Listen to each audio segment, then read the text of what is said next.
Hello. Hi. It's really nice to see and meet all of you today. One little correction. I am at UL University, but I am not at the Department of Mass Communication Journalism, just in case you try to find me there. I'm actually at the Graduate School of International Studies, GSIS, at EWA. Which means that, and I do teach a course on international communications, and I also go, in the coming semester, I will teach, I'll conduct, I don't teach, I really do discussion classes.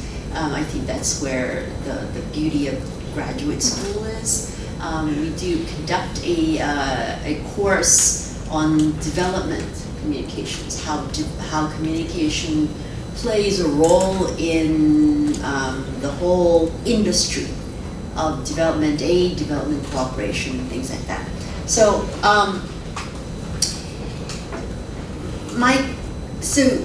what I sort of planned for you today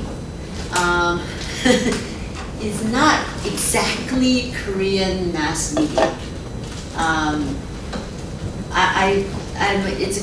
It's a condense of my international communications course, which really gets everyone to think about journalism and the media and how to perceive media, how to think about the media, and think about what kind of influence that has on us. It's a sort of a general look at it, but before I start, sort of a little bit of introduction about the Korean mass media. It's a part of the whole mass media system and structure, and so in some ways, what we are going to talk to you about today and what we're going to be discussing and what I've been talking about applies to Korean mass media.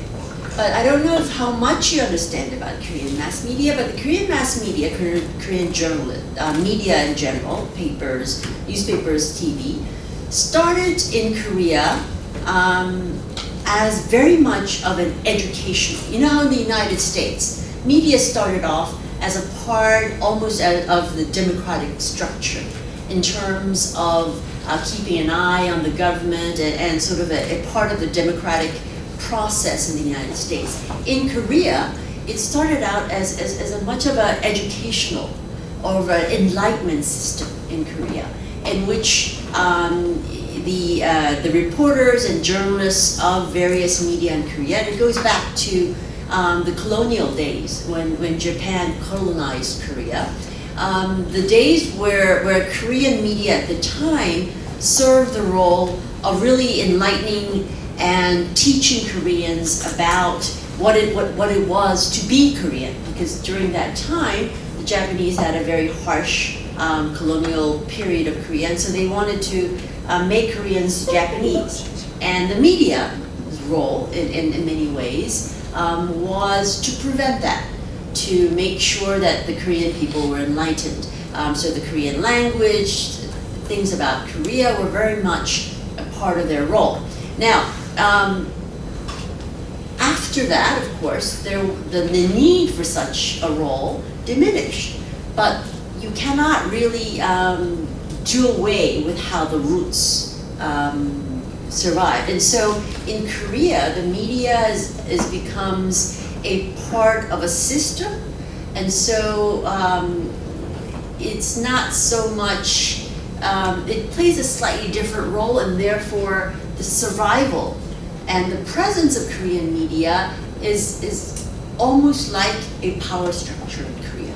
And so you'll find people, when you talk to people about Korean media, they say, oh, they're too powerful, or they have their own voice, or they have their own agenda. This is because the Korean media is almost a force upon itself. And therefore, some of the things that we're going to talk about in terms of the changes that are going on in the global media system have not affected Korean media to the extent that it has affected media in the United States or in other parts of the world. But few in Korean media deny that it is coming, that it is undeniable in terms of the IT and the technology and the way that people consume media and the news, that it is not going to influence and basically turn the whole Korean media system on its head. Many think that the Korean media system is in denial. That may be true, but they have so far continued to hold on, and we shall see. But as you know, the media environment is changing rapidly, and it is one thing that actually when I conduct my class at EY, I say, you know, the future of the media industry in terms of the technology and AI and all that, it's one area where my students and I have exactly the same kind of knowledge. We don't know. No one knows. We know that Sun of the SoftBank fund has just bought USA Today. Do you know that Sun is a major investor and his focus is on AI? So how do we know what the future holds for the journalism media industry when someone who is so focused on the future of AI has bought one of the biggest media industries, media companies in the US?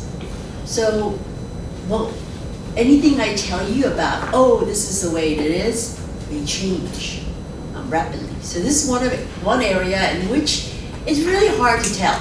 So I will try to stick to things that I know are pretty much solid, because I have been in this industry. I've been in this industry for about 35 to 40 years, and these basic things have not changed in 35 to 40 years, and so I don't think much of it will change. We'll see. So I'm starting off because I just want to give you this is after lunch. Have you had lunch? No? There are sandwiches out there. You're welcome to eat. You're welcome to eat, drink. Don't feel like I will be upset if you drink or eat. No, I would myself. Sometimes I conduct classes while I eat and my students eat, which is fine. We enjoy actually even more. Let's see. We have had a little. Okay, I'm going to start off by giving you a little taste, and this is your time to eat, and because give you a little taste of how different media is now. The recent tragedy in the United States, the mass shootings. I'm just going to give you a 3 or 4. Forget where it's 3 or 4 coverage of that. So please eat and get some meat. This is from The Guardian. Dude, what the fuck?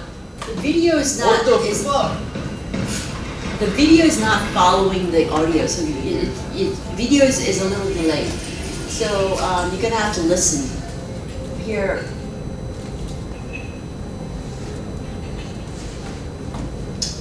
You do know what the Guardian is, right? Okay. Hands up, hands up!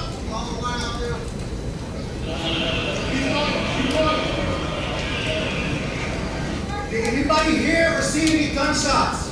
Okay, let's go.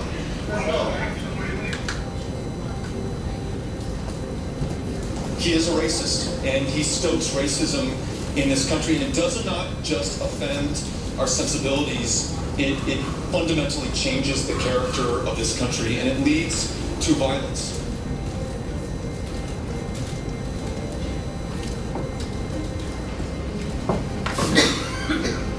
Charge is capital murder, and so he is eligible for the death penalty.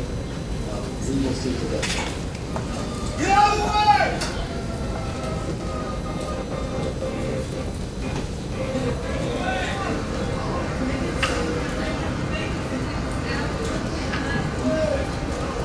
People just started running. They started pushing us out the back door into the alley out the back because they didn't want us coming out the front because they didn't know where the shooter was.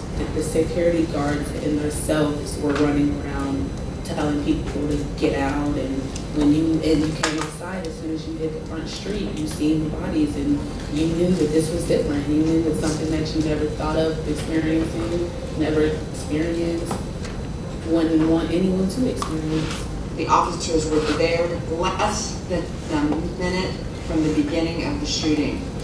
The shooter was able to kill 9 people and injure 26 in less than a minute. Clearly the question has to be raised, why does Dayton have to be the 250th mass shooting in America?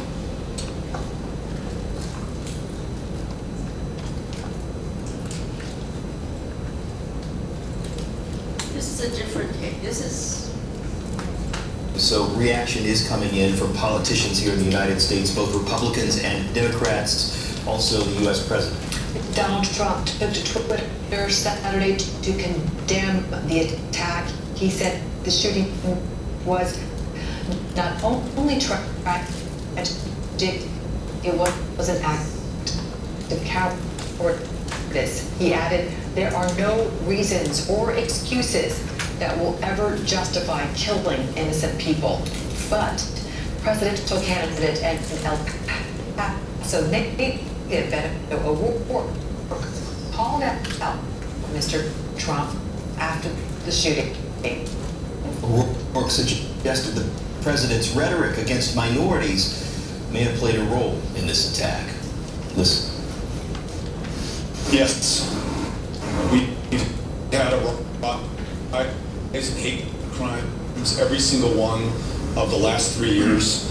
During an administration where you have a president who's called Mexicans rapists and criminals, though Mexican immigrants commit crimes at a far lower rate than those born here in the country, he's tried to make us afraid of them too. Mass This shootings Trevor Noah over the past few years, is from they have become as regular in I don't think America this is Comedy as Central, but this is Star Wars Trevor movies. Noah and Comedy. Just like Star Wars movies, people have started paying less and less attention. But this weekend, something happened. The nation mourns the victims of 2 shooting massacres just 13 hours apart. The massacres in El Paso, Texas and Dayton, Ohio happened in startling proximity for a country already too familiar with gun violence. 29 people were killed in the 2 shooting rampages just 13 hours apart.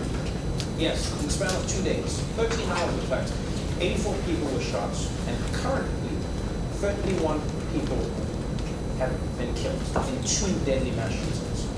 And like, even though most of America has gotten used to dealing with mass shootings, having them happen back to back has forced people to take notice. In fact, this weekend's tragedy has garnered so much attention that President Trump couldn't respond with his usual sad tweet. Instead, he had to come out and give a formal address to the nation in this morning where he condemned white supremacy and domestic terrorism. Unfortunately, he also offered condolences to the people of Toledo, which is not one of the cities that had a mass shooting. So that was basically the mass shooting equivalent of saying the wrong person's name into bed. But these 2 tragedies didn't happen in a vacuum. They're part of a rise in mass shootings in recent years. Okay, you can't hear it very well, so I'm not going to go into it. But these 3 are sort of give you a wide range of what we consider news when you cover an event. The first one from The Guardian, which is a British media organization, it is very much of a wrap-up of what happened. 29 injured, killed, and more injured. How it started. You hear from the very beginning. You hear people in the midst of the shooting, their reaction, the real live video of people there. And then it goes to the wrap-up. It's a little bit of the criticism in the US about why it happened. And I think it doesn't really deal a lot with it, but it goes on to why must this kind of happen. And it doesn't really go into what in the US it has become a controversy about the gun control issue. I didn't show you the other one, but in the immediate following of the second shooting, reaction went almost immediately to gun control and things like that.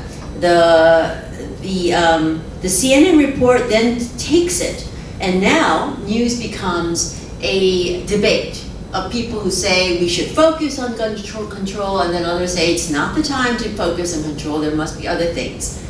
Then we go on to Trevor Noah, who is, I think most of you would know, but he's a comedian. He's sort of a comedian / social commentator, I would say, because his comedy, although it's very funny, has a tendency to deal with a lot of social issues. He's one of those of a new brand of comedians in the United States, which takes real issues, news issues, in a very cynical and format, and deals with it in a comedian's show, which in the past would have been considered comedy or entertainment. But these days, this also, in a way, comes into the realm of news, because it's also giving you a reflection or an opinion about news events in which you are influenced. Trevor Noah, in the way that he conducts comedy, influences people's thoughts about what they perceive. And so this is how wide range news has become, as journalism has become. Things that we didn't consider to be journalism or media in the past has now entered the realm, has come into the building, is in the building. So this is one of the most fundamental changes that I see in my career. And as I said, my career started in 1980, in the 1980s. I won't give you a specific year because then it would date myself, and then you say, okay, she's a way grandma, so I'm not even gonna listen to her. But trust me, it started when I was younger than you guys. It started when I was younger than you guys, or in college. And my very, very first job in the media industry was something called a proofreader. And I know you'll look at it and say, what's a proofreader? I mean, like does she do image proofs? No. I was actually put into a corner. I was like a student. So I was put into a corner of a magazine, given a really big dictionary, and then given all the typewritten news articles written by these reporters, and say, spell check everything. So I was like the human spell check person. You know, the thing that now gives you like little squiggly red lines. I would have to really go after it, in a dictionary. So years of doing that has given me a superpower. Even without the little squiggly red lines, when something is misspelled, the word sort of pops out at me. It like levitates, You laugh, but put something in front of me with some misspelled letters, and I can quickly find those faster than most things. I mean, not as fast as a computer, but computers also, when you talk about, they will look at something, and then if it's there's a certain word like that in a different language, they won't give you the squiggly. But I can sort of it sort of jumps out at me like, okay, I've been misspelled. So it would drive my reporters nuts at Arirang TV because, you know, I would spot the misspelled things on the air, and I would call them, you know, it's like I'm getting a call from our president saying I've misspelled something on air. That was not good. But anyway, so that was when I started. And so everyone wrote on, you know, typed manually on paper. And then when someone corrected them, they had to retype it. So they were typists. You know when you see like Superman movies? You know when people actually type and then there are typists that are retyping the thing? That was my start in journalism. And then one day, there was a thing called a computer that entered well, then I became a, you know, cub reporter and stuff. And then one day, there was a thing called a computer that entered the newsroom, and it was one, and it was put into like the center of the newsroom, and only the senior reporters were allowed to touch it. You know, us junior reporters weren't even allowed to go near it. You know, so we went from that, and then overnight, proofreading was done by this computer, rewriting was done by a computer, typists were putting things into the computer, and once they put it in, no one had to retype it anymore. So things moved pretty quickly after that. And this sort of shows, and so this shows a fundamental move in the world of journalism. I call it the box of chocolate days. You know, for me, when I see a box of chocolates, I always think of Forrest Gump, well, some of you have seen it, some of you have not. It's a movie in which Forrest Gump sits down on a bench with a box of chocolates, and he says, you know, my mama told me the box is like a box of chocolates. You never know what you get until you bite into one. And it's one of those, you know, chocolates where everything is given a different filling. And you don't know, you know, these days, they tell you, but you don't know what you get until you pick one and then you bite into it. So if you don't like it, then you just sort of like sneak it back in, and hopefully someone else will eat it. But you know, in my days, I was the youngest of 4 girls, and so the oldest daughter got the first pick, and if I didn't like it, I had the, you know, the right to put it back. And all my younger sisters knew that, you know, once we went around and they didn't have any chocolate, one of them would be forced to eat the one that I put back in the box. But anyway, it was one of those days where media, the news, was given, and you and us as a consumers of media took what we got. It was like a box of chocolates. We got, and we didn't know what we got until we opened it, we read it, we turned it on. We got our news at 9. I don't know, you know, this is like this old ancient days, but in the old ancient days, pre-CNN, you would not know the day's news until you could turn on the TV at 9 o'clock or 10 o'clock in the evening. So that was when all the news was given. So that was it, you know, you weren't given a choice. And that's why the founder of CNN, Ted Turner, said, this is a bunch of baloney. This is how you would talk. Bunch of baloney. I don't want someone is an executive at CNN, at CBS or ABC to tell me when I could know news. I want news. I want to know the news when I want to know the news. And so then this is why he created this 24-hour news system. Rumor says that he wanted to create the 24-hour news system not because he wanted to know the news, but he wanted to know what the results of his beloved Braves baseball team. And he had to wait until 9 o'clock in the evening to know if they had won or lost, and so he wasn't having any of that. And so he created this 24-hour news network, which forever changed the way that we were given news.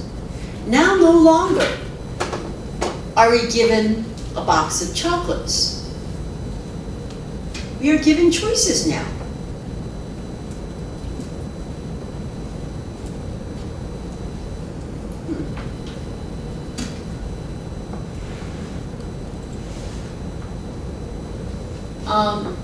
In the past, this is all different types of ramen.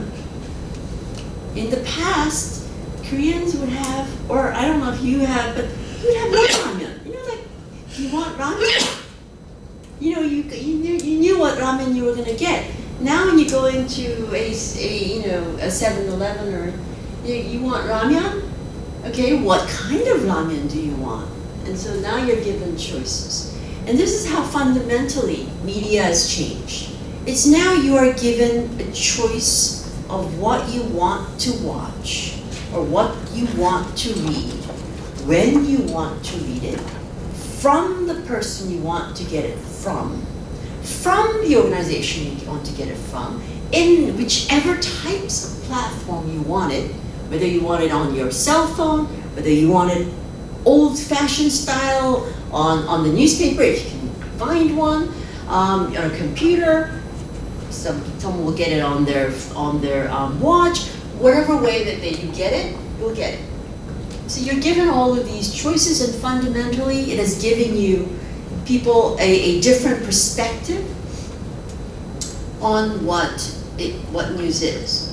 So we have come from this through CNN to something of this, so that we are now here. So,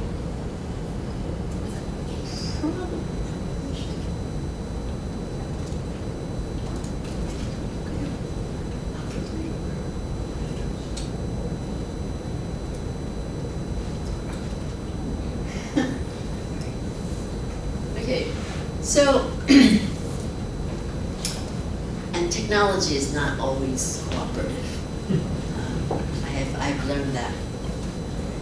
So, and even in the years that I've been with CNN, I've seen media go from, CNN used to be, you know, did you know that CNN used to be called the Chicken Noodle Network?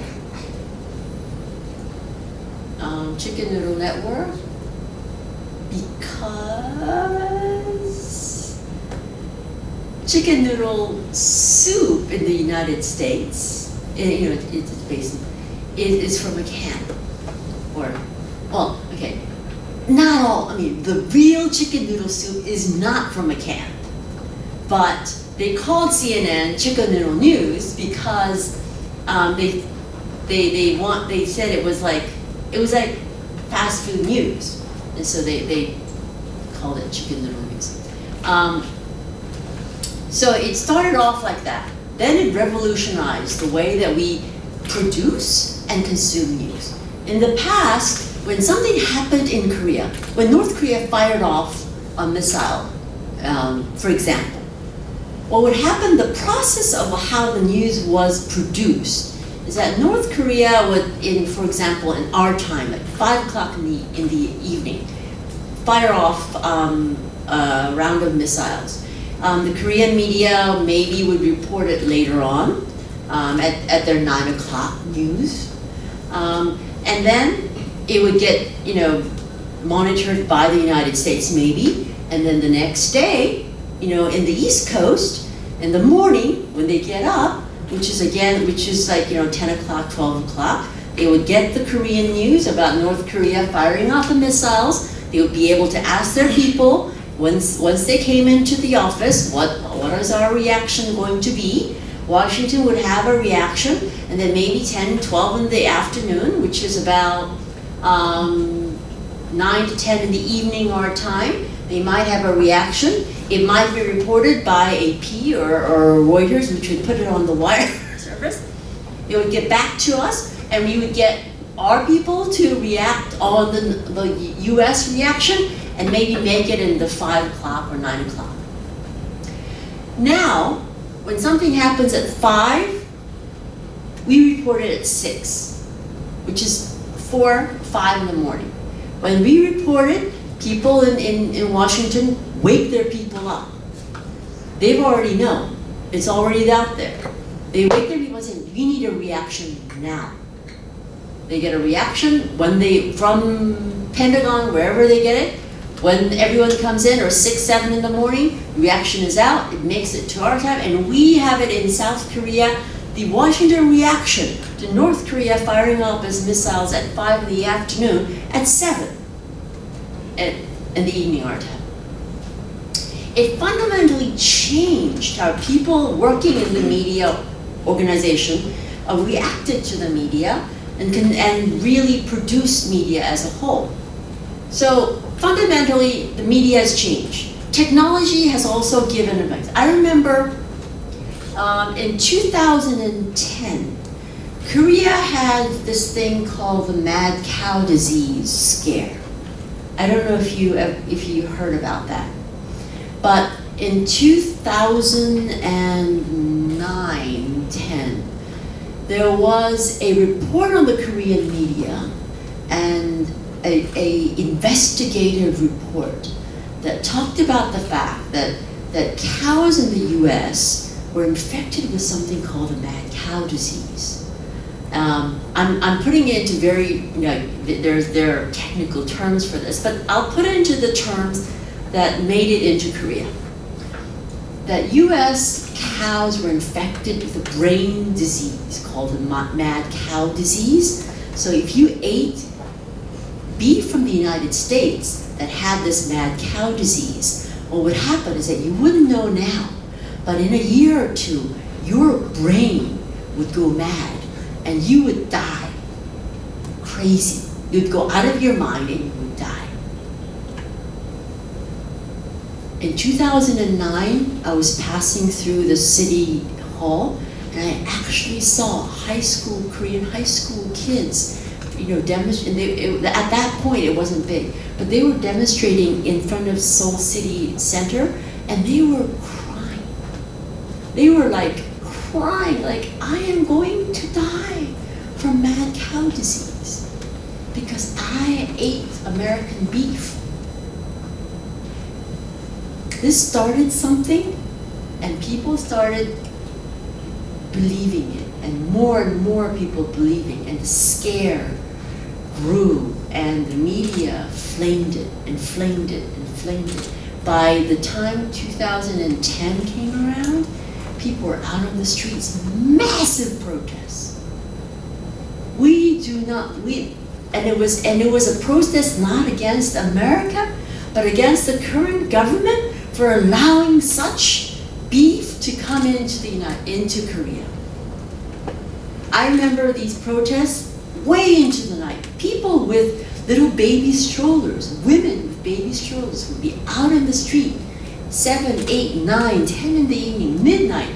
They would want to march towards the Blue House, Korean presidential office. At about 10, 11 in the evening, the moms and the people would go home and it would turn violent. The real serious protesters would set things on fire. They would start throwing things. The police trucks would be set on fire, and people would say, we are going to march toward the president. And it happened very quickly. It was almost a month or two after, I saw those high school students crying in front of City Hall, in which, I was a CNN journalist at the time. They must be kidding me. It's no, they can't really believe that to be true, can they? And I, as a CNN correspondent, when people ask me, I said, no, that is not a story. That cannot be a story. People cannot believe this. I told my people that well, there may be a little protest, but it won't. People honestly will not believe this is happening, that this is true. And then it sparked, and then it caught the flame, and mass demonstrations started. And people started filming the protest, and they started sending it to CNN. And my people back at CNN sent me the video and said, you told me that this was not news, but I'm getting this video from people on the street, and they're telling me that, you know, this is going to shake up the Korean political system in its core. And when I look back on it, it's sort of the way that it pinpoints the way that at a time in which the dictation of who dictated what is news and what is not news shifted from me, who I thought was a professional, not completely, but definitely the move was given over to people in the street. People who were filming things with their own equipment, sending it to a place like CNN. At that time, CNN was starting to recognize these individual people. You see the video that we first saw at The Guardian. Initially, all that video was shot by individuals, not all, but you know, the initial 1, 2 were shot by just people that were there. At that time, we like CNN correspondents told our bosses, you cannot air that because it has not been vetted. We as a honest and as a responsible news organization cannot air things from people because they're not journalists. People expect when CNN to only provide video through professional and people that they can trust journalists. And so they had to, our bosses then initially put all that video into a special corner called I Report. Only of video that people send in. Partly because reporters like me were up in arms, like, you cannot do that. And partly because people thought that was the way it should be done. But once that started, again, I said, you know, with the mad cow disease, I sensed that shift, because after that, I was out on the street. Whether I believed it was a story or not, I was out on the street every night, reporting on the mad cow disease demonstrations. I could not believe my eyes. I still thought this was the most ridiculous thing I had ever seen. To this day, I think it is the most ridiculous demonstration I have ever seen. But it was news. But people believed it to be news, and even though people look back and say no one thinks about mad cow disease anywhere, ever. Nevertheless, the impact that report had on people's minds and how it got them to come out into the streets in fear for their lives, and not only their lives, but you know, all these women and mothers feared for their children's lives, for their babies' lives, is a lesson that you never, ever forget. Anyway, so that was the trend. And so I thought, okay, news, that's the way that news influence, that is the changing of news. So mad cow disease was sort of on the tail end of when I decided to leave CNN. Because, anyway, that's a different topic. But anyway, so I left CNN and crossed the lines into reporting about the news to the creation of the news. So I became spokesperson, government spokesperson, so I could see a different side of the news. very helpful. So now you are in a place where you then provide reporters with news. So being a trained journalist, a traditional journalist, you want to provide reporters with real news, not fake news anymore. So I've been through the mad cow, and I was actually hired by the same president that went through the mad cow because he also realized that people need to be informed better. So he beefed up his communications people, and one of the people was me. And so we started that. Other side. Arirang is that TV station that I was president of. You know Arirang, right? Yeah? Okay. I have nothing to do with Arirang at the moment. But there are programs that Arirang, I was at Arirang president from 2011 to 2014. Another big lesson in the effect of new technology and where the media and technology, the changes are affecting the media. Right now, you see in TV, there's a lot of live TV, people, live shows and things. The thing that we started in Arirang, and I was focused on news, but people said, people really, they like news. I mean, of course, Korea likes news. I mean, people want news about Korea, but they love K-pop. They love K-pop. So, well, I don't know. I mean, we have a lot of K-pop programs already. And my people keep saying, yeah, but we need more. We need to try new things. And if we give them new and improved K-pop programs, foreigners will come to Korea, will come to Arirang TV, and they will stay for not just K-pop, but will stay for the news as well. So this is the lure, this is the bait. And once you got them hooked, they will stay for. They will want to know about Korea. They'll want to know about Korean history. They'll want to learn the Korean language. They will want to come to Korea to actually study here. And so they said, utilizing K-pop to its best ability is one of the things we have to do. And in addition to all the the old programs that we did, we created the after school club. I can't say I created because my people did, but I said, okay. So in a way, I'm sort of, after school club, I don't know if you've ever seen it, is Arirang TV's first ever live K-pop program. This is a program where Eric is, Eric Nam, once you're in Korea, you have to know K-pop. There's just nothing, you just can't get away from K-pop. But anyway, Eric was one of the very first hosts of After School Club. I still adore him. And we still sort of communicate. He still likes me because I said yes to this program.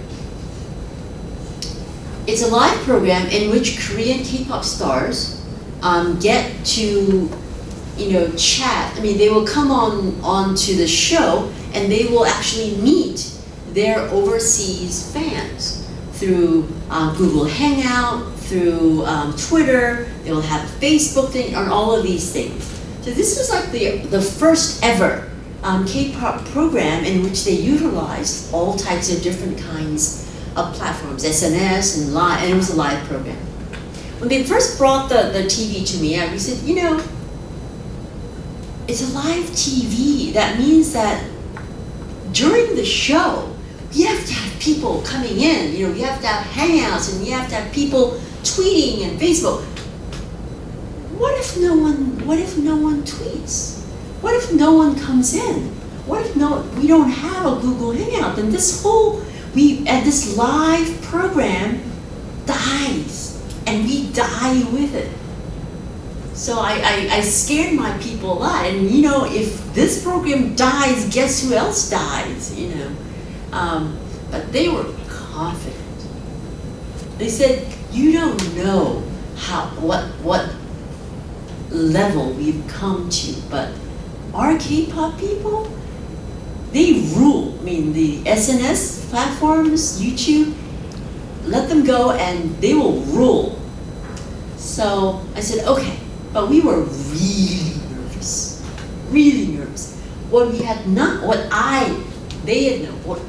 not known is that K-pop groups then already had an online following in terms of they already tweeted when they were going to be on after school club. They had already let their fans know that what time of the day they were going to come, and their online fans had already signed up. So there was no possibility that the live program would fall dead because their fans around the world would not allow that to happen. In the initial stages of our, we have launched the firmed the international careers of many K-pop stars, including BTS. BTS was one of our very early regulars because they understood the importance of an online fan base. And how do you, I'm just going to give you a very, so this is what happened when we,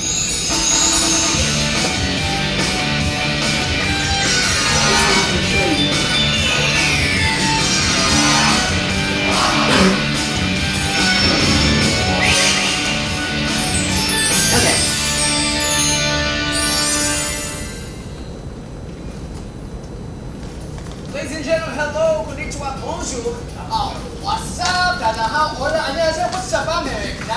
Everybody, welcome back. Nice to see you. all right, the video is not playing, but from the audio you can sort of have an idea of what kind of show this is.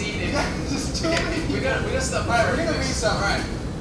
These two guys had a marvelous time, and their energy sort of really carried the show for a lot. So this is why I love these two guys a lot. But anyway, so it also gave me a new respect for what the SNS, what the online platforms could do, because it brought about a new era for CNN. And then when I asked them, can we do this for the news? And they said no, because the news following does not have an online following. This is 2013, that the K-pop people have. So at the time, we thought about and researched having an online TV program, but we decided not to because that is where we were still much in the. So when I was in the media industry, I saw this kind of fundamental change, and I could see where it was going, and I could see in terms of what is happening today. I mean, what is happening today, as you know, based on how you get your news, is different. This is a friend of mine, Thomas Friedman, from the New York Times, and he explains the fundamentals of the media business like this. He says, in the media, as a journalist, you are either in the lighting business or in the boiler business. The lighting business means you are in the business of selling these fluorescent or whatever light bulbs. What that is, what do you need these for? You need these lights to give you light in places where it's dark. So the lighting business means you are giving people, you are allowing people to know things that they didn't know before. It's the lighting business. You light the way. So people will make their own way because they have now seen something that they had not seen before. So it's a lighting business. So that is one aspect, and probably in many ways that was a traditional role of the media. Increasingly, people say you're in the boiler business. So what does the boiler do? It creates heat, right? What it means is that it's not only that it allows people to see what they have not been able to see before, but now we want you to heat up. We want you to feel emotions. We are putting the fire under you so that you are going to feel something. You're going to be emotional about something, about an issue, about someone. So it's a boiler business. So you could be in the light business, or you could be in the boiler business. Many common, street reporters are usually in the light business. They will go to events that people have not been able to. They will say, okay, it's here. That traditionally, editorial writers, opinion writers were in the boiler business. If you read an opinion piece, if you were reading an editorial, it is the purpose of the editorial or the opinion piece to make you feel something about an issue, to make you feel outraged, or make you feel sad, or make you feel, overjoyed about something. Their whole purpose is to make you feel, so that you are heated up. Now, the best of two worlds is sometimes someone who can do both, who can write things that are fundamentally instructional, but at the same time give you a feeling, like, oh, maybe I should know more about it. Maybe it is something that I should pay attention to, or maybe it's something that I should maybe check out. So a little bit combination of both. Increasingly, however, think about what kind of news you get online. Increasingly, people are drawn more to the boiler news. The podcasts, the YouTubes are increasingly catering to people's emotions, opinions, so that you are more attracted to people that share your opinions, that have the same kind of emotions, or will bring out an emotion in you. And so increasingly, we are heading into an era where the boiler business is the business of the day. And when that is the issue of the day, then the issue becomes, okay, it's got me all riled up. But can I trust this thing? How do I trust that what this media is getting me riled up for is correct? Remember in the past when I talked about CNN, we talked about the fact that if you took the judgment of what is to be news and what is to be not news away from journalists and put it in the hands of the normal person on the street, you are in danger of losing this. How do you trust that what you see on any media, including CNN, is reliable? So we have gotten into that era. I'm not going to go deep into it because I sort of want to leave that for the hour that we have for discussion. Because it is something that I do want to go into, but I don't want to lecture you about it. So when I talk to my students and we talk about the fact that how do we find, how do we know, and how do we read news? We talk about the fact that the only way to be able to understand really what's going on in the world, or what's going on in Korea, or anywhere in the world, is to be vigilant about what is out there. And the fact, and the way to be vigilant is make sure that what you read is true, read diverse areas, and be able to read and ask questions like, what is that organization, what is that media trying to sell me? And this is where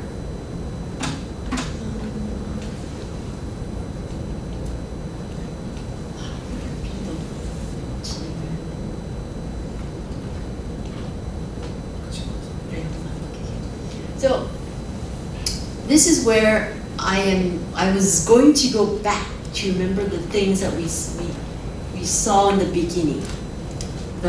All the different kinds of media coverage of one event, or two events, or a single event in the United States.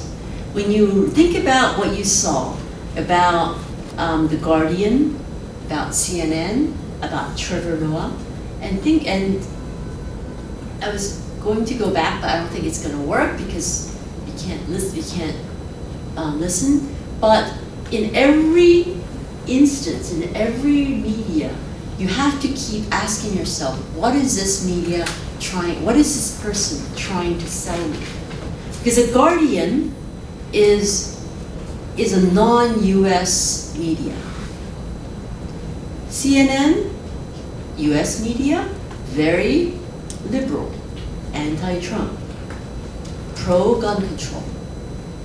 So under this kind of expectation, once you understand it, look at CNN media report again. Parts of it you will understand, parts of it you will agree with, but definitely you need to understand these things as you're watching. Trevor Noah, understand where he's coming from. So in terms of what this kind of the media environment calls upon all of us who are intellectual in some ways to do is to be vigilant about how we consume news. That we have to be diverse, we have to understand, we have to look at different areas. The problem is it's very hard. And there's no rule number one, rule number two. People will tell you these things, and as soon as that rule is out, people find a way to go around that rule. So all I can say is keep looking around. Keep looking at different things. If something matters to you, don't make that issue matter to you because of one voice, is the only thing I would caution you against. And if you understand that, then whether you are dealing with Korean media, international media, whatever media, online or offline media, you should be good to go. Although, now that AI has entered the picture, I don't know really where it's going to go in the future, but hopefully these kind of fundamental changes will not change, will not happen. Okay, for me, that's it.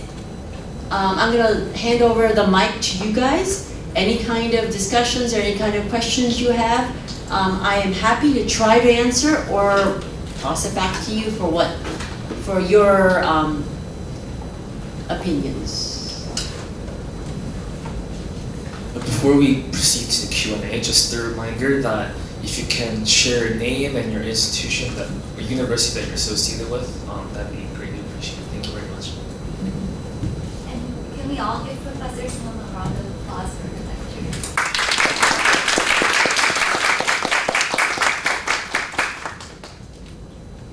This is in Korean, 주무의 시간. This is like, after lunch on a hot summer day, 1 to 3. I'm surprised any of your eyes are open at this moment. But so I congratulate all of you for surviving so far. But anyway, so anything you want to discuss or you want to ask or have just sort of thought about the media, what you've seen or read that you sort of want to ask?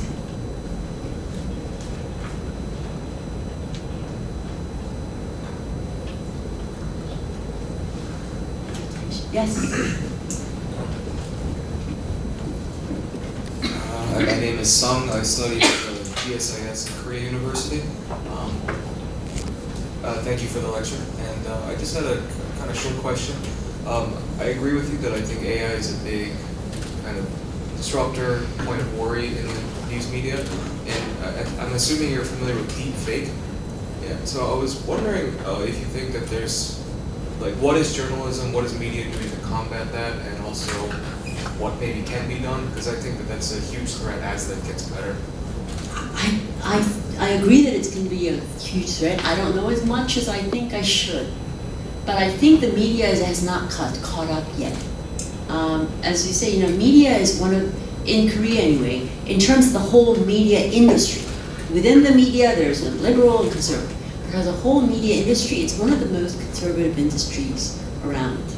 So that I don't think the media industry as a whole been able to study and really understand it to the level where they can actually prepare for it. But I can definitely see in terms of AI and how, because as I said, I don't know as much about it as I should, but basically it's that. It's like all the things that we thought we knew about how we can distinguish real news and fake news will disappear, because the production of news will be so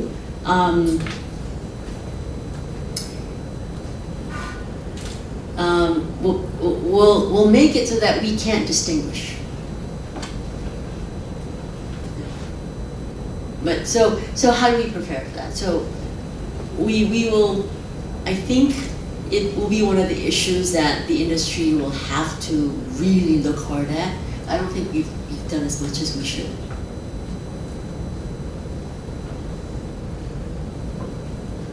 I mean, think about how now we have been able to influence each other, go beyond borders, and influence, outcomes of votes and elections.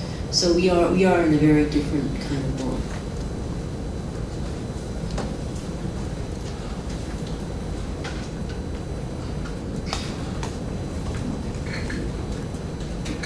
Thank you, Professor. I'm Kalpan from SKKU.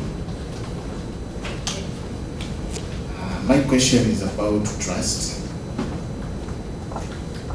Across the world, many people don't trust media companies, including USA. You'll find that the politicians, depending on the side they belong, they trust different companies differently.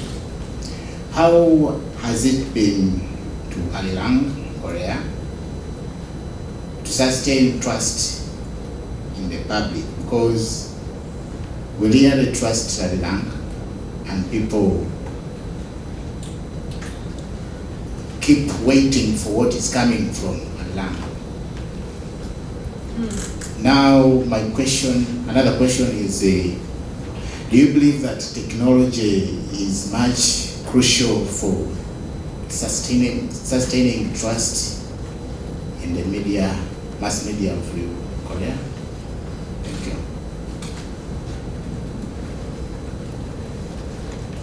Trust. Think about fake. People. Trump calls anything that he doesn't like fake news.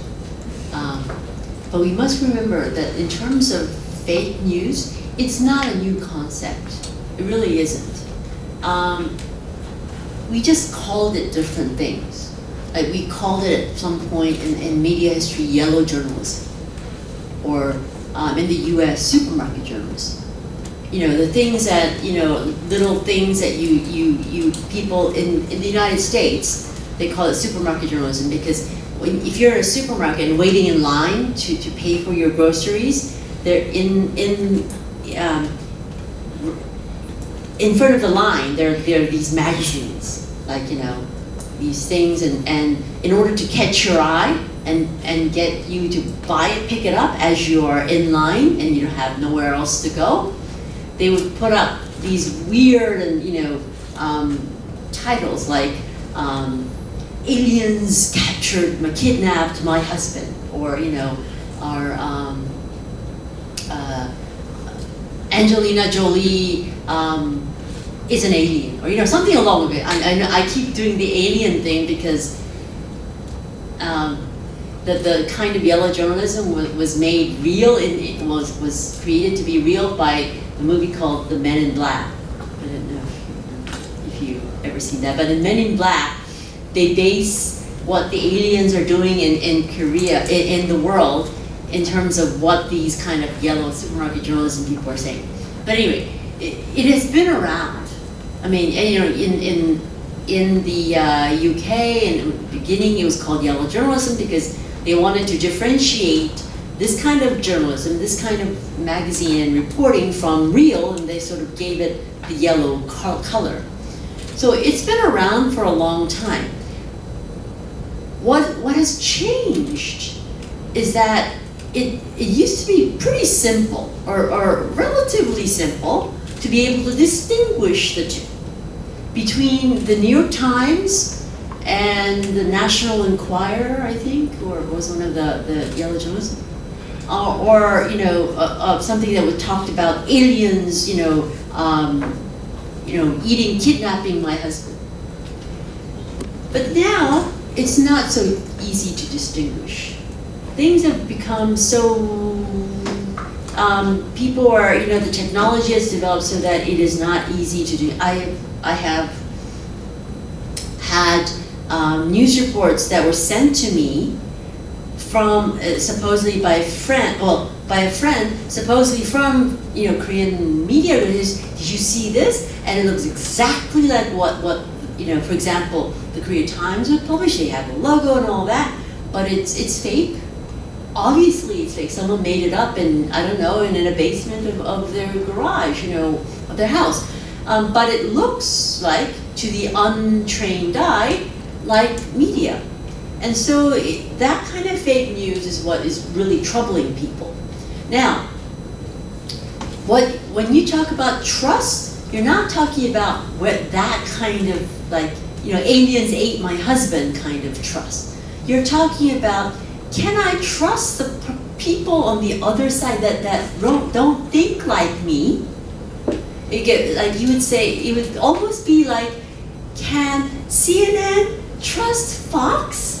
And can Fox trust CNN? It's a difference of opinion, in which difference of opinions have always been around, and they should be around. It's how reporters are people, and therefore people have a certain viewpoint in terms of their reporting on news. It happened when we were just in the lighting business. Because the thing about lights is that when you put one up, it doesn't light everything the same. It lights this part brighter than that part. And even in the lighting business, you have differences. But in the boiler business, your opinions are very much based on your viewpoint, on an individual viewpoint. And so you can disagree with a person's viewpoint, but the trust issue comes is it's not no longer can I live with, I disagree. People don't like living with people that they disagree with, because they now have the choice of living with only people that they agree with. So it's not like, do I disagree with that person's opinion? The trust issue is, does he or her use things and make his opinion based on facts or non-facts or lies? That's where the trust should be an issue. So you need to sort of understand that there have always been, and there should always be, people that you don't agree with. But trust should only be an issue if the other person is saying something that is based on a lie. They're out there to lie, to give you an untruth. And this is where people in the United States are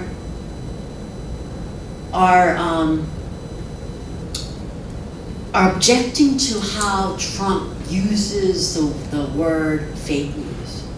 He's using fake news to identify every kind of news that he doesn't agree with.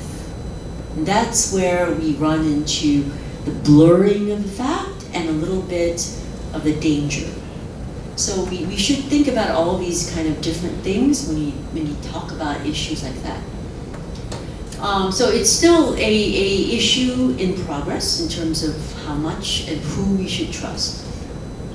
People, this is why these days increasingly, how many of you get your news through Facebook?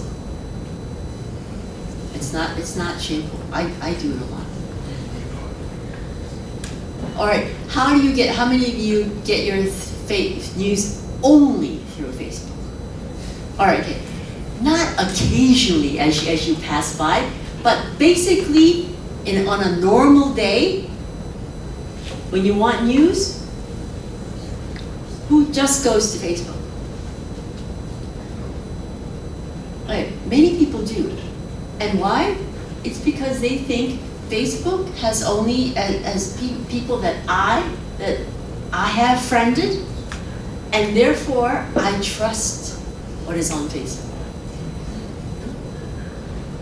Which is not true. It's not true.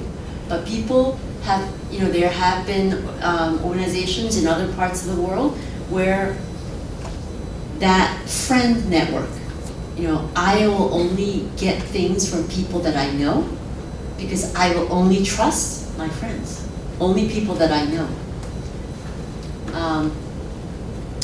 It started out as a good idea, but again, technology has developed to a state where you think it's a friend, but it's actually not a friend. And so it is a very interesting way of technology developing in ways where is it going to develop to a way that will confuse us and lead us down the wrong path, or will the same kind of technology develop so that it will also guide us out of that area? We don't know where it's going yet, because things are changing. In AI, and this is not just in media, it's in all areas. We don't know what kind of world the AI will produce, because AI basically, for a long time, was thought to be based on human beings. But it may not be. So that if you look at futuristic movies, it's a black movie or a white movie. It's like Tomorrowland or the others. It's like more of them are the black movies, where androids rule the world and we are, they make us slaves in the black world. So it is still technology developing in process. I am hoping that technology will allow us to eventually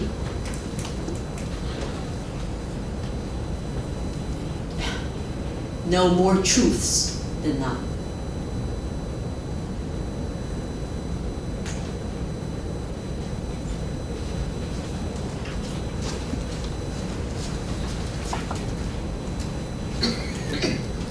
Thank you, Professor, for your amazing presentation. My name is Valentina. I'm from Jones HSAS. So as soon as you said that technology could probably help us to understand where the truth is, so my question is basically, whom we then should trust? People, like reporters, journalists, or technology? Like, I don't know, in any ways, like the technology will develop like to that extent. Because I'm not a journalist, I'm not a reporter. I'm a member of student-run magazine, so we kind of write these articles, like, I don't know, like social articles or whatever. And I'm like personally really interested in how should I like attract people with like my piece, with my work, and like as soon as I'm trying to shed the light like on the things that I think should be like enlightened, So yeah. So who am I going to trust? Like me as a person, as an individual, or the technology? I don't know, the Facebook or like whatever. Here's where, when I talk to local media people, I say, okay, look, you think that going into one direction and only catering to one people, one type of people, or one line of thought is how you're going to survive, or how you're going to maintain maintain becoming a media. And it's a very easy hole to fall into, because if I just cater to a certain opinion or certain thing, then I know I have an audience, and so I can sort of just cater to what they want, what they need, what they think, and I sort of can do that. But look at the world. Look at what's happening in the world in terms of who is surviving. In terms of the global media, the survivors at present time are the New York Times, New York Times, which actually is surviving quite well on its own. Its online subscriptions have just surpassed 2 million, and it's heading to 3 million. Online fee-based, it's not big, but it's still a fee-based subscription, are heading towards 3 million. New York Times has never reached 3 million. Washington Post, Bezos. Amazon. Although we say, Amazon's gonna, I have friends at the Washington Post, they have never had so much freedom to write whatever they want in their whole career. Don't worry about money. Technology, you're gonna give it to you. What we want you to do is to be the best Washington Post you can ever be. That is being the best journalist you can ever be. And that is the only way that you are going to survive. Because when they say, in the future, the media is going to be owned by people who have lots of time or who have lots of money. Lots of time because they can pump out podcasts and put themselves on YouTube and write little things, snide things and all their life. And the people who have money, like the Bezos of the world, the Somayasis of the world. And who are they going, but look at what they're doing. They're not creating their own network.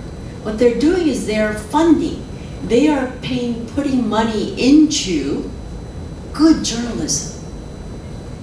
Journalism that has maintained, we can't say total, but still has tried really, really hard to maintain a journalism standard and, ethics. And so it is a value that has not been lost.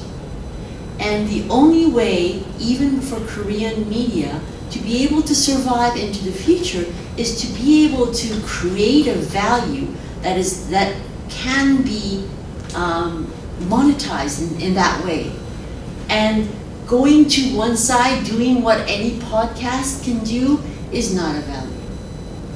And so I would say, stick to your guns, because I think the more we have of people that are trying to do this balance and to making it fair and really to put a good, a thoughtful, intellectual, well thought out piece out there, the more possibility that when technology catches up, that's where we're going to go. So I say, go. Anyone that is going to try that, be creative though. Yeah, be creative, but never lose sight of where you want to go.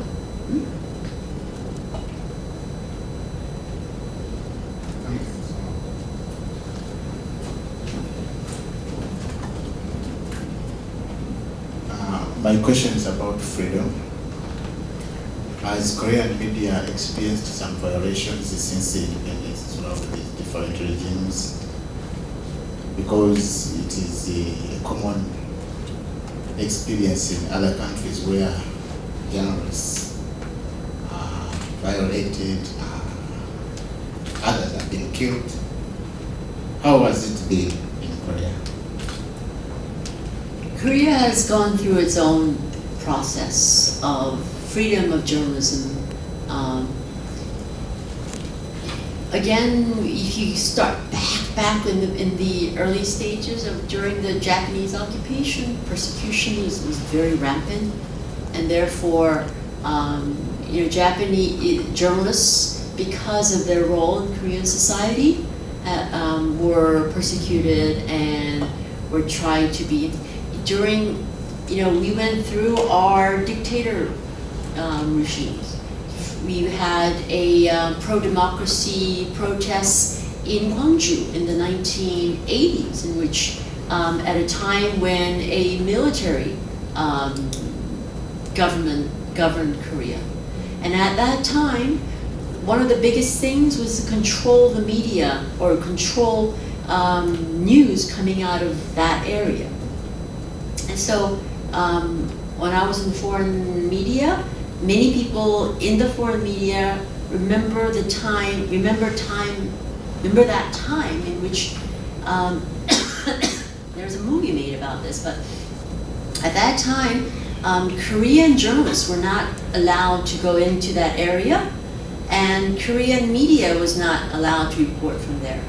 And so a lot of the foreign media, not a lot, but some foreign media went to cover what was going on in Gwangju, and they were able to get the news out of Korea and were able to let people know. The Korean journalists or any kind of news that came out of that region or Korean newspaper, the Korean journalists could get jailed, could get interrogated, and in the Korean papers, all the Korean papers had to be looked over by the government authorities before they could be printed. And if it happened at the last minute, what would happen is that there would be parts of the news that were blacked out. So we went through that. So what the stage we are in now is nothing even close to what happened at that stage. The media has a much greater standing, a much stronger position than it has ever had in Korea before, and therefore attempts to control media it has very little effect, if not actually goes the other way. It works against your benefit. Now, that is a basis. So Korea today, in terms of the press freedom, in terms of the legal aspects of it and all of that,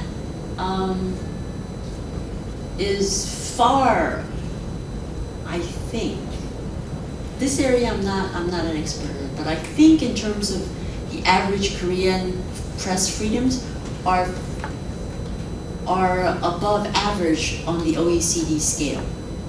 So although there are areas that you could still improve on in terms of the overall press freedom, we're not anywhere where we used to be.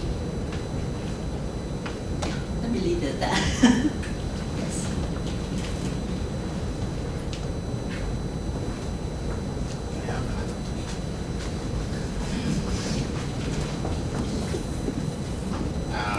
My last question concerning the role of media in social protection, because Social?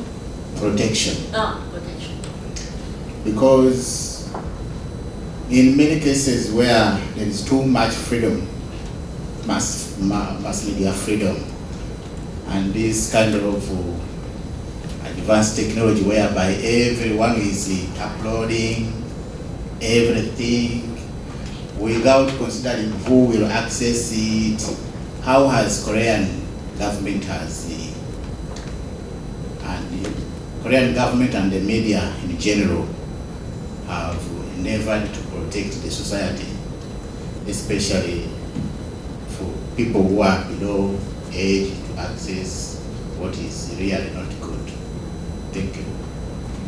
Korea does, this kind of concern is a big concern for Korean governments, and they do have the Media Intermediary Committee, I believe it's called. I don't know the exact English name of it, in which people, normal people, you know, whether you are a normal private citizen or a little mom and pop shop, or any who has been who feels that they have gotten unjust treatment from the media, or that they believe the media reported falsely about something and so it has hurt them, can come to this committee, which is a semi-government organization, and so they can come to this committee for a mediation of this kind of concern.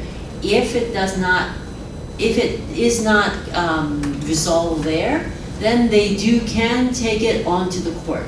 And you know, the legal system is a perfectly good place in terms of take that to where do they get. In the United States, you would actually go directly and file a suit against the media. But in Korea, there is a system where there's a one step in terms of you can mediate a problem before you head to court. There are many thoughts about it, but it was, I think, initiated initially because the media was so strong that people thought that if you did not give the people a way to sort of resolve their problems before heading to court, in which the press could have more influence than the normal person, people would not go, would not file suit because they would fear retributions or backlash. So you wanted to give them something so that they could sort of mediate a resolution before they head to a big a legal suit. Here we're heading into social responsibility of the media in terms of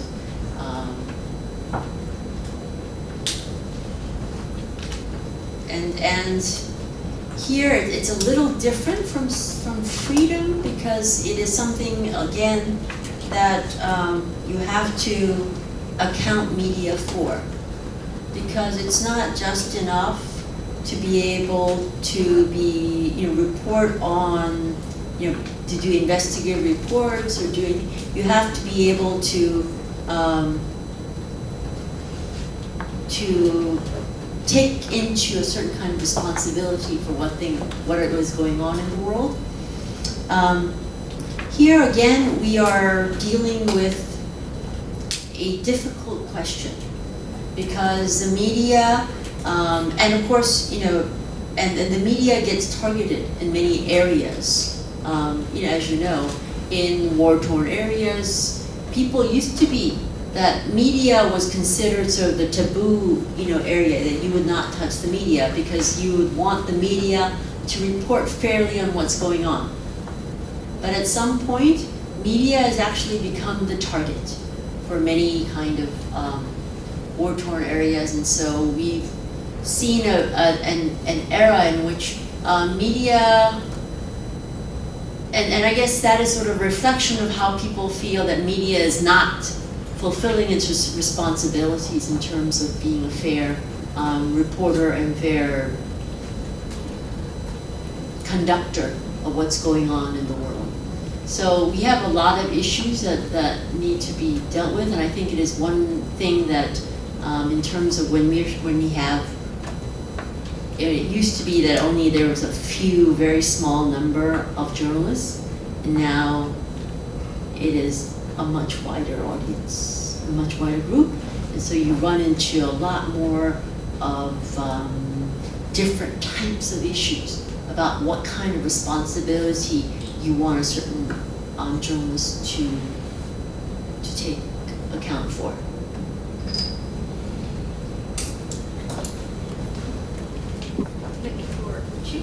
I can answer both, one at a time.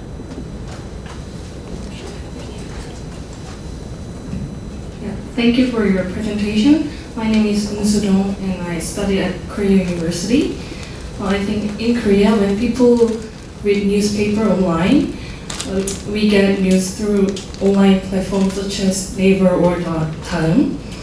And people can easily leave comments or just put like or dislike button. So I think there is some problem in terms of instigation or manipulation. How do you think about such Korean online mass media culture? This is why when I talked about in Korea, the media direction is led by people who have a lot of time, because that actually means that you have to have, even though many of you and I also, I've read things that I don't agree with or I think is wrong. I don't have the time to go in and really do this, but the people who have the time will do it, and they're not necessarily right, but the people that keep doing it will funnel the news opinion direction. It's one of the basic problems. It's one of the big problems about the Korean media, and some say that's actually one of the reasons why Korean media is not going to develop to a journalistic level, because they are too catered upon people that just think in one way. Because those are the people that will just go in and provide the opinions and will be very upset if any other opinion came in. And so you keep catering to the people that provide the same kind of opinion over and over again. And so you do not get to reach the type of journalistic balance that people that are trying to be, that people think is what journalism of the day or the time requires. You cannot have it does not create an environment where a media that is known for one kind of opinion can actually be able to also voice different opinions, because they're pretty much captured into that one opinion cycle. So I think it's very unhealthy. I know many Korean journalists, Korean media editors who really are good journalists, who really want journalism excellence, but they cannot, because they are captured and kidnapped by a certain kind of opinion voicers. How to say that in English? So we need to figure out a way to be able to allow that, accept that, but still not let that rule what journalism is about.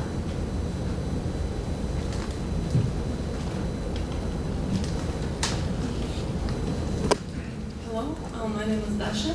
I'm from Social University, and I often hear that Korean citizens, they say that Korean government and Korean media, they have really strong connection, that media always cover government back, even now with the recent news about the political problems and economical problems.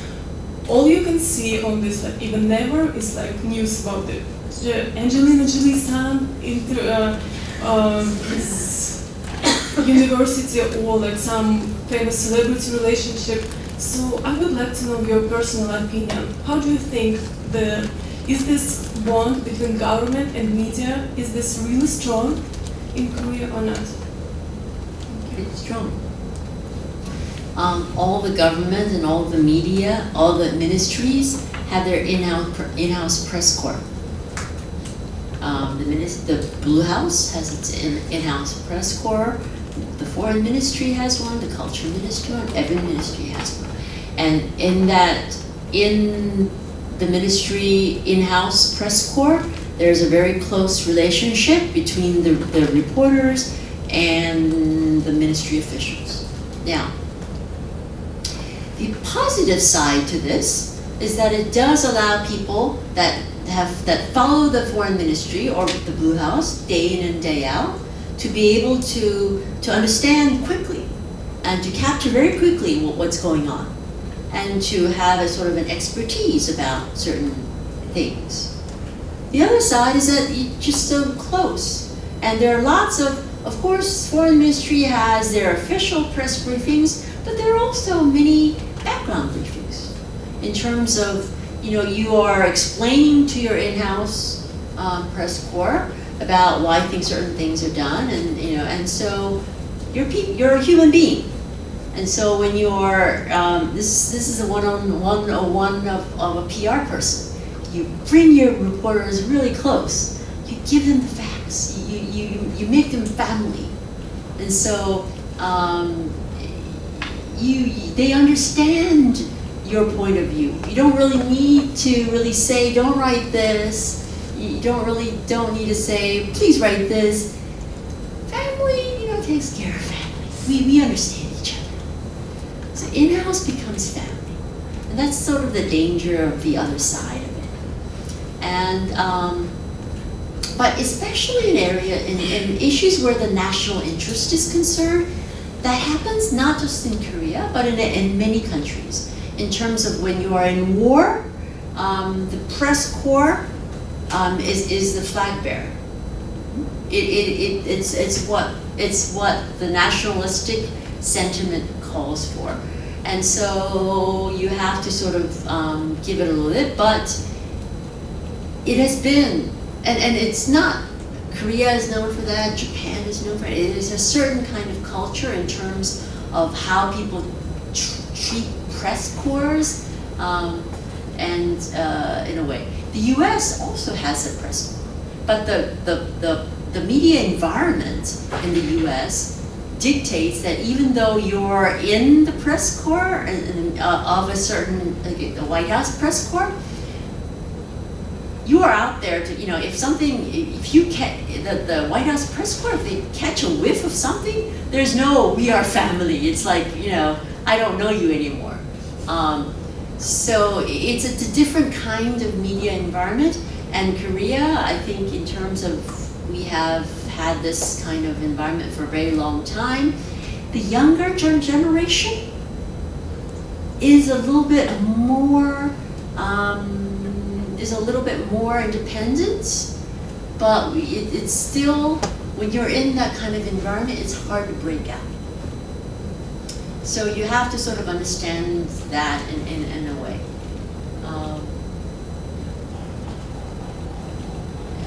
Many governments in the past have tried to fix this, but it's, and it's lessened to a point, but it's still not completely resolved.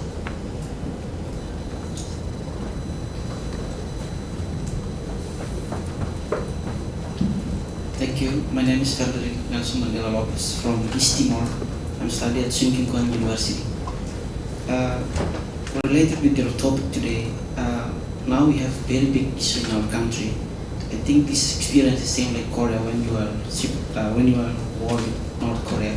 But now I want to ask, do you think that, I give an example, when we are occupied by Indonesians, they are killing our peoples, and they create militias, and some part of our people is become to citizen of Indonesians.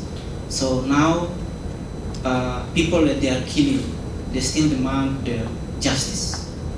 They have they are demanding injustice, social injustice. But now one of our media, private media, go to Indonesia and invite the one who killed the people in Timor, want to interview him and want to announce the information. Tonight they will show on the TV, but we have pro and cons between the citizens, and they hate it. People that they lose their family, they still hate that man. So how do you think with these situations? If you are like a journalist, how do you feel? I'm the young generation. I feel like I hate him when I see him.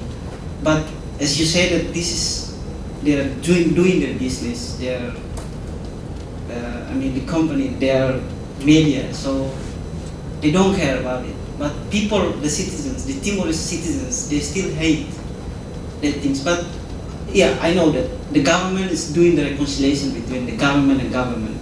But the people, we are not have peace yet. Yeah.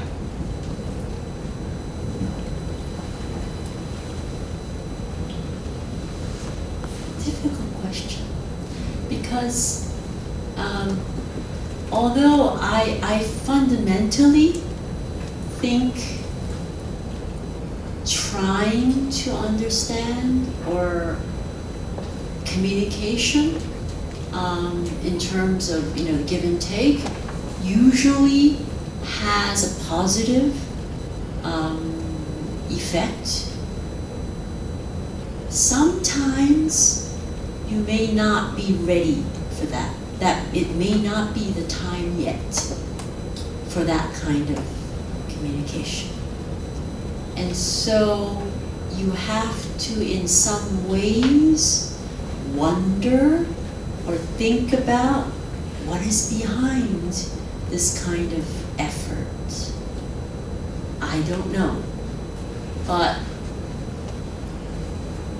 is it purely a peace and a peaceful and nation building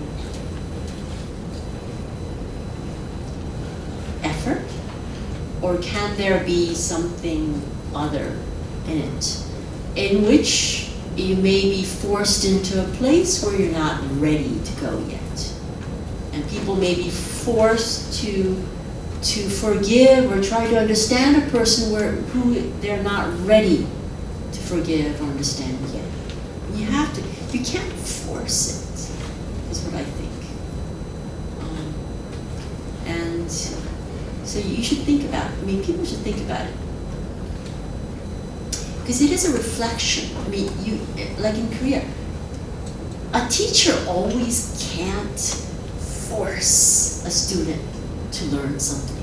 Like, in Korea there's an old proverb, you can lead, not in Korea, it's in you can lead a horse to water, but you can't make him drink it. So you have to sort of, I think of it,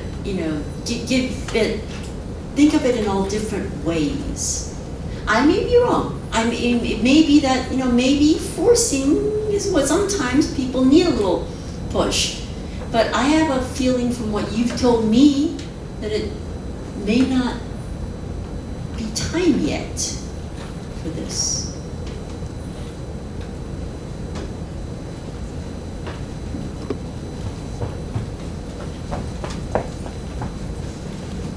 Thank you so much for your informative presentation. My name is Lane from Vietnam, and I'm a student of EAIN. And I noticed that the politics-related shows like Saturday Night Live has gained a huge number of audience. So I'm wondering if there were any kind of shows like that here. Well, we have SNL here too. Although SNL here is not really politically tinged as much as the Saturday Night Live in the US. Our entertainment shows don't have as much political leanings as shows in other countries. We tend to be a little bit more purely entertainment. So, if there were any kind of politics related shows like that? There have been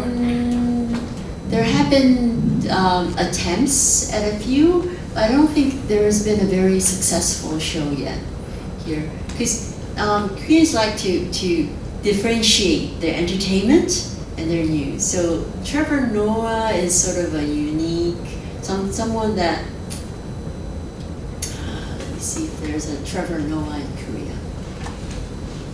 Right, I don't think so. Is there a Trevor Noah in Korea? No, we don't think so, yeah.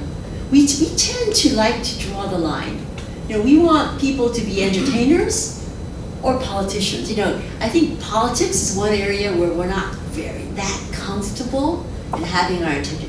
If our entertainers start talking politics, then they enter the realm of politicians and go outside the realm of entertainers. You sort of tend to that. I mean, there are people that are sort of on that line, but not really hugely, you know, outspoken. Right, no, they're not.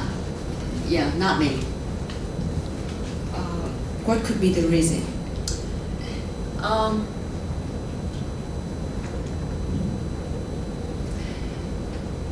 What could be the reason?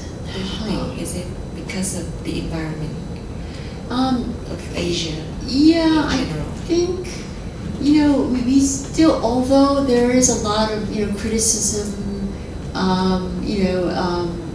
targeted at our politicians or our government officials, there is still a certain Asian environment in which they are people that should be regarded and, you know, respected, I think. I've never really thought about that, but so there's that innate feeling that you don't take that, there's no law about it anymore, but there's a sort of an ethical understanding that you don't do it lightly. I mean, there are people that are being criticized, politicians left and right. You know, that I think is there. But just to take that as a comic relief is we're not at that. I think it's something in the cultural doesn't really quite. Generally, we can do it. Remember Psy, you know, Gangnam Style? You know, the Psy, the video takes, you know, attack it, you know, the nouveau rich in the South, you know, that's what the Gangnam Style is all about. It's like, you know, all these people in the Gangnam who are basically real estate, billionaires or millionaires, you know, they use it. So it's sort of a dab at the Gangnam Style, you know, thing. We can do it in a general sense, but I think in terms of, you know, attacking a person, it's like, you know, I'm making Japanese kind of thing, but even in Korea, it's not, you know, it's not quite considered cultured, you know.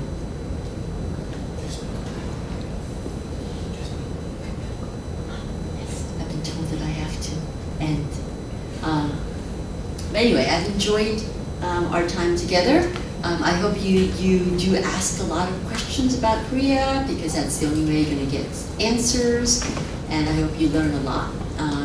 And sort of that will be both beneficial, all beneficial to you, whether it's a good or a bad thing. Thank you. Please give another round.